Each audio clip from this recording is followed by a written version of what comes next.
Happy Halloween and welcome back to Anvil of Doom Miniatures. My name is Deets and today I'm going to paint up a classic vampire for you guys. And in my opinion, one of the best vampires that GW has ever created. This classic Von Carstein vampire. Now today is my birthday and I've got beers to drink and places to be and people to scare, so let's get straight into it.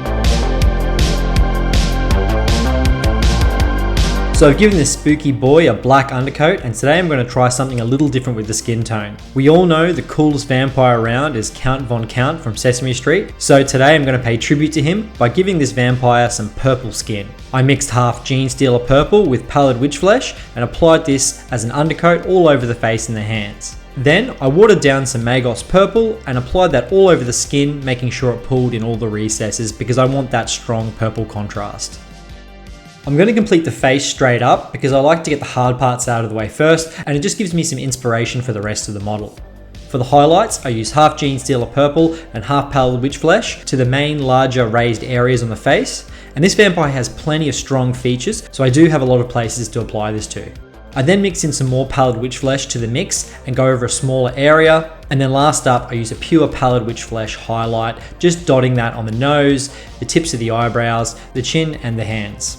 I go back over the eye sockets with some Abaddon Black, being super careful. Then I hit those eyeballs with some Evil Sun Scarlet, and I do a final little tiny dot of orange flare right in the middle. This will just make him look super bloodthirsty.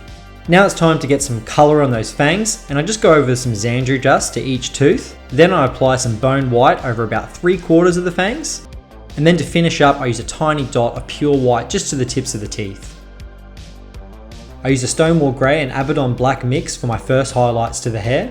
I apply that to the slick little V on top of his head, and also to the strands on the side of his head as well. I slowly mix in more and more Stonewall Grey and I build that up until I'm happy. I want to make it look like he's kind of greying on the sides and for that V on the top of his head to really stand out. So the head is now done and I'm going to start slapping on some layers. It wouldn't be a classic vampire without some red, so I throw in some corn red all over the cloth and I use a couple of watered down thin coats for this to make sure the colour is popping. I'll also add this to the cape as well, and I'll be painting this separately because there are a few hard to reach places. Now for the trendy little scarf, and I'm going to go for a black and white stripe pattern, so I put down some Stonewall Grey for the stripes and just try spacing them out as evenly as possible, and if I make a mess I can just clean it up with some Abaddon Black. Now don't ask me why, but I started painting the back of the model and I didn't realise that the cape would cover these parts up. But oh well, I put in some effort, so maybe give me like an A+ for the effort.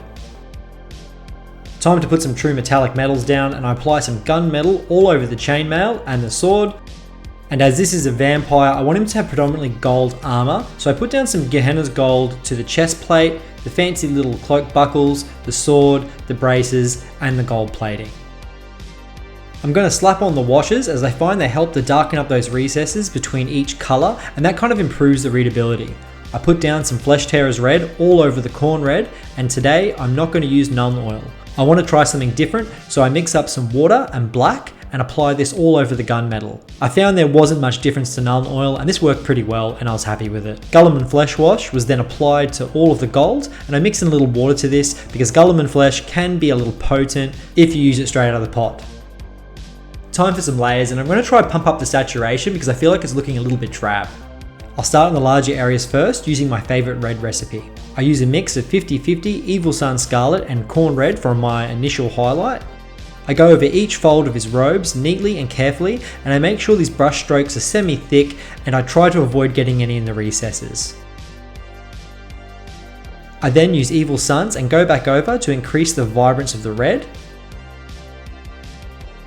Then it's time for some smaller highlights with Wild Rider Red, and this is where the red starts to get warm and bright.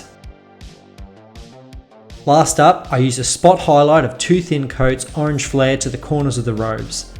I want his gown to look like a red silky little number, and I feel like this does the job nicely. Now it's time for the hard part, and the part that I've been dreading, which is painting the blacks. And again, it wouldn't be a classic old school vampire without a black cape.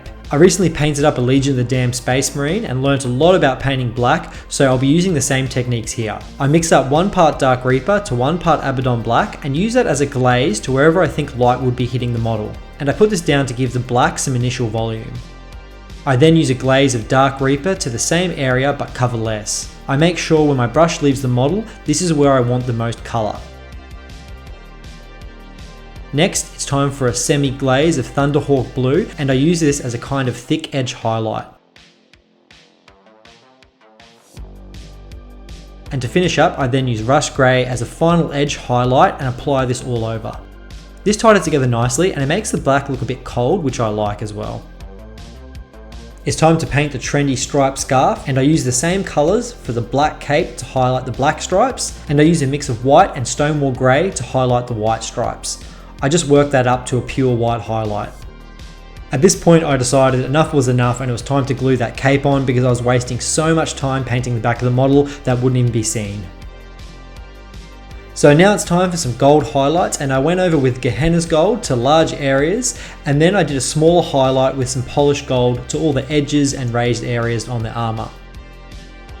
And today I'm going to try something a little different and highlight with half polished gold and half silver to areas where I thought the gold would need it. I really loved how this turned out and I'll definitely be doing this again, so thanks to the person who suggested this in my comments a few weeks ago. If you have any other suggestions on things you'd like me to try, leave a comment down below. Also, while we're at it, why not like this video and subscribe to the channel? I'd really appreciate it. Now it's time for the true metallic metals on the chainmail, and I just went over this with silver. And I kind of did it with a semi-dry brushing technique, just making sure that silver paint didn't go in any of the recesses. And I also highlighted his cool little armoured shoes with silver as well. Nice and simple and does the job. I'm a massive fan of gems, and I'm going to paint these ones green because I feel like green's very striking and looks very necromancy. I put down some moot green over all 4 of them.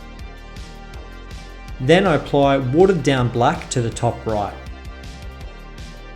I then mix in some moot green and white and apply that to the bottom left of the gems. And to finish up, I use a pure spot of white to the top right.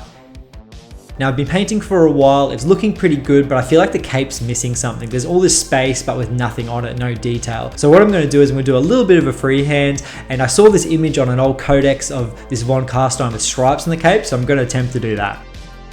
I started off by painting a semi-thick line of Stonewall Grey to the edge of the cape, and I really took my time with this as trying to fix this up wouldn't be fun. I then added a line of corn red above it. Now to make this cape look like it's kind of flowing, I need to add some highlights to the waves of the cape.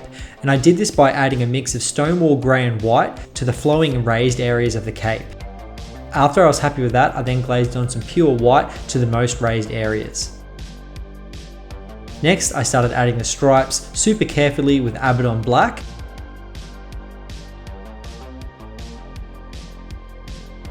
And I used Dark Reaper and Thunderhawk Blue and Rust Grey to match up the highlights with the rest of the cape. And to finish up, I used Evil Sun's Wild Rider Red and a small amount of orange flare to highlight the raised red line on the cape as well. This just gave it some movement and some light. And after this, I also glazed on some black to the cape to try blend those highlights in a bit more.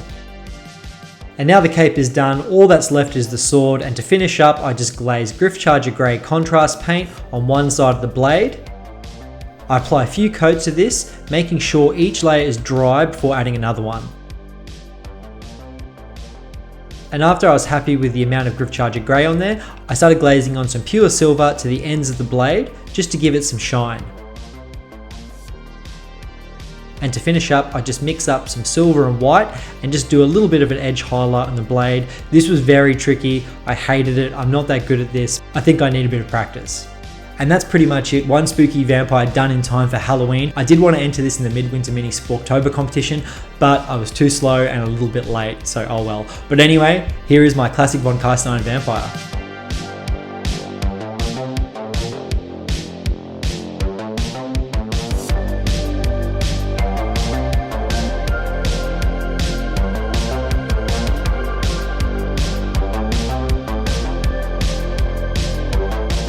Thanks so much for watching, my dudes. Don't forget to like and subscribe. Have a spooky Halloween, and I'll see you all next time. Cheers.